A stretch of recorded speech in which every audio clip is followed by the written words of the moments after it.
తర్వాత ఇప్పుడు సిబిఐ చెప్పిన విషయము అవినాష్ రెడ్డిని అక్యూజ్డ్గా చేర్చింది సిబిఐ చెప్పింది మాత్రమే మేము చెప్తున్నాం. మేమేదో ఎవరి క్యారెక్టరో అసాసినేట్ చేయడానికో లేకపోతే ఎవరినో డిఫేమ్ చేయడానికో ఎవరినో ఓడించడానికో రాజకీయాల కోసమో ఇది చేయటం లేదు. కేవలం వివేకానంద రెడ్డి గారి ఆత్మకు ఈ రోజు వరకు న్యాయం జరగలేదు, శాంతి జరగలేదు కాబట్టే ఈరోజు ఇంతగా రాజశేఖర రెడ్డి బిడ్డ అయినా వివేకానంద రెడ్డి గారి బిడ్డ అయినా ఇంతగా నిలబడి కొట్లాడుతున్నాము అంటే ప్రజావేదికలో ప్రజా కోర్టులో ఈరోజు న్యాయం తెచ్చుకునే అవకాశం ఉంది కాబట్టి అడుగుతున్నాం. మళ్ళీ చెప్తున్నాం, సిబిఐ ఏది చెప్పిందో ఏది చెప్తుందో ఏది ఛార్జ్ షీట్లో చేర్చిందో ఆ అంశాలను మాత్రమే మాట్లాడుతున్నాం. దానికి ఎందుకు భుజాలు దడుముకుంటున్నారు, ఎందుకు ఇంతగా భయపడుతున్నారు, మీరు ఓడిపోతారు అని మీరు నిర్ధారణకు వచ్చినట్టు మీరు ఇంత డెస్పరేట్గా ఇంత ఫస్ట్రేట్ అయ్యి వివేకానంద రెడ్డి గారి పర్సనల్ లైఫ్ని మీరు ఆయనను బదనాం చేయడానికి ఎంతగా ప్రయత్నిస్తున్నారో రాష్ట్ర ప్రజలందరూ చూస్తున్నారు. ఈ వికృత చేష్టలు మిమ్మల్ని ఎక్కడికి తీసుకెళ్ళావు, మిమ్మల్ని నాశనానికి దారి తీస్తాయని మళ్ళీ చెప్తున్నాం. వివేకానంద రెడ్డి గారు రాజశేఖర రెడ్డి గారి సొంత తమ్ముడు. ఆయన పర్సనల్ లైఫ్ ఆయన పర్సనల్ మాత్రమే. పర్సనల్గా ఆయనని ఇట్లా టార్గెట్ చేసి ఆయనని క్యారెక్టర్ అసాసినేట్ చేయడం అన్నది దారుణం. మళ్ళీ చెప్తున్నాం, వివేకానంద రెడ్డి గారి పర్సనల్ లైఫ్ గురించి ఎమ్మెల్సీగా ఆయనను మీరు పోటీలో వైసీపీ పోటీలో నిలబెట్టినప్పుడు కూడా మీకు తెలుసు. వివేకానంద రెడ్డి గారి పర్సనల్ లైఫ్ గురించి అవినాష్ రెడ్డి గారి కోసము ఆయన ఆఖరి నిమిషం వరకు తిరుగుతున్నప్పుడు కూడా మీకు తెలుసు. అప్పుడు అడ్డురాని పర్సనల్ లైఫ్, అప్పుడు మీకు అభ్యంతరం లేని పర్సనల్ లైఫ్, ఇప్పుడు ఎలక్షన్లు వచ్చాయి, రాజశేఖర రెడ్డి బిడ్డ వివేకానంద రెడ్డి బిడ్డ ఆయన న్యాయం కోసం తిరుగుతున్నారు అని ఇప్పుడు మీరు ఇంత భయంకరంగా ఆయనను బద్నాం చేయడానికి చూడడము అన్నది దారుణం. మళ్ళీ చెప్తున్నాం, ఆయన ప్రజాసేవలో బతికిన మనిషి, నెలకు 27 రోజులు బయట జనం మధ్య బ్రతికిన మనిషి. అలాంటి మనిషిని పట్టుకొని ఇంత దారుణంగా మాట్లాడడము సమంజసం కాదు, ఏమాత్రం కాదు.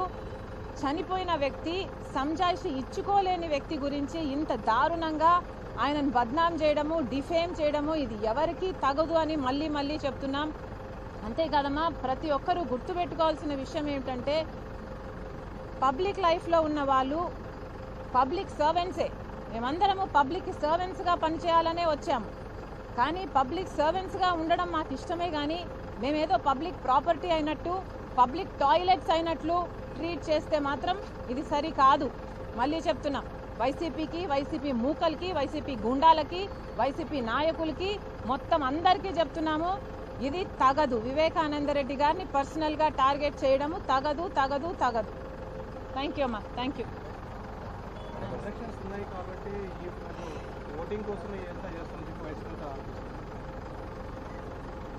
ఓటింగ్ కోసము అని ఎట్లా అంటారు అంటున్నాం మేము. మళ్ళీ అదే చెప్తున్నాం. ఇప్పుడు ఎలక్షన్లు వచ్చాయి, 5 సంవత్సరాల వరకు ప్రజా తీర్పు వచ్చే అవకాశం లేదు. కానీ ఇప్పుడు అవకాశం ఉంది కాబట్టి ప్రజా తీర్పులో అవకాశం మేము తెచ్చుకునే ఛాన్స్ ఉంది కాబట్టే ఈరోజు ప్రజా కోర్టుకు వచ్చింది రాజశేఖర రెడ్డి బిడ్డ అయినా వివేకానంద రెడ్డి బిడ్డ అయినా. అందులో తప్పేముంది అని అడుగుతున్నాం. న్యాయంగా సిబిఐ తన పని తను చేసుకొని కర్నూలులో సిబిఐ అవినాష్ రెడ్డిని అరెస్ట్ చేయడానికి వస్తే న్యాయంగా సిబిఐ చేయాల్సిన పని సాఫీగా జరిగిపోయి ఉంటే జగన్మోహన్ రెడ్డి గారి తన అధికారాన్ని అడ్డేసి జగన్మోహన్ రెడ్డి గారే రాష్ట్ర ప్రభుత్వాన్ని పోలీసులని ఏపీ పోలీసుని అడ్డుపెట్టి అవినాష్ రెడ్డిని కాపాడకపోయుంటే న్యాయం జరుగుంటే ఈ కేసు ముందుకు వెళ్ళుంటే హత్య చేసిన వాళ్ళకు చేయించిన వాళ్ళకు శిక్షలు పడి ఉంటే ఈరోజు వచ్చే అవసరమే లేదు. సునీత రోడ్ల మీదకి వచ్చే అవసరం లేదు, షర్మిలారెడ్డి రోడ్ల మీదకి వచ్చే అవసరం లేదు. కానీ 5 సంవత్సరాలు వేచి చూసి ప్రతి ప్రయత్నము చేసి ఈ రోజు వరకు న్యాయం జరగలేదు కాబట్టే ఈరోజు ప్రజా తీర్పు కోసం ప్రజా కోర్టులో మేము ప్రజలని కొంగు చాచి న్యాయం అడుగుతున్నాం. ఇది తప్పెలా అవుతుంది? ఇది ఎలక్షన్ కోసం చేసినట్టు ఎలా అవుతుంది? ఎలక్షన్లు వచ్చాయి, ప్రజలు తీర్పు చెప్పే అవకాశం ఉంది కాబట్టి ప్రజలను అడుగుతున్నాం, మీరు తీర్పు చెప్పండి. మీరు న్యాయం వైపా లేకపోతే మీరు నేరం వైపా?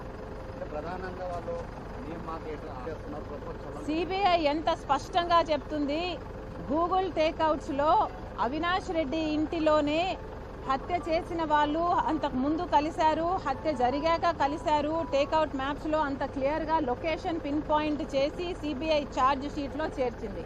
దానికి అవినాష్ రెడ్డి గారు చెప్తున్న మాట, గూగుల్ టేక్అవుట్స్లో 50 మీటర్ల దగ్గర నుంచి 1000 మీటర్ల వరకు తేడా వస్తుంది అని చెప్తున్నాడు. అయ్యా అవినాష్ రెడ్డి గారు, 50 మీటర్ల నుంచి 1000 మీటర్ల వరకు తేడా వస్తే మరి మొత్తం సాక్ష్యాలు నీ ఇంట్లోనే ఎందుకు చూపుతున్నాయి? 50 మీటర్ల అవతల ఎందుకు చూపట్లేదు? 1000 మీటర్ల అవతల ఎందుకు చూపట్లేదు? గూగుల్ టేక్అవుట్స్ నీ ఇంట్లోనే ఎందుకు చూపుతుంది? మరి అవినాష్ రెడ్డి గారు సమాధానం చెప్పాలి. అలాగే ఫోన్ కాల్ రికార్డ్స్ ఉన్నాయి, వాళ్ళు చేసినట్టు వీళ్ళు తీసుకున్నట్టు కాల్స్ అని కూడా సిబిఐ ప్రత్యేకంగా మెన్షన్ చేయడం జరిగింది. అది కూడా కాదు అని బుకాయిస్తుంటే ఇంకా దానికి ఎవరేం చేస్తారు? అధికారాన్ని ఇట్లా దుర్వినియోగం చేస్తే ఇంకా సామాన్యులకు కానీ ప్రజలకు కానీ న్యాయం జరిగే అవకాశం ఎక్కడుంది? సిబిఐ చెప్తుంది డబ్బు లావాదేవీలు జరిగాయి, వాళ్ళు ఒప్పుకున్నారు, అప్రూవర్లుగా మారిన వారు అయితేనేమి, మిగతా అక్యూజ్డ్గా ఉన్న వాళ్ళు అయితేనేమి అడ్వాన్సులు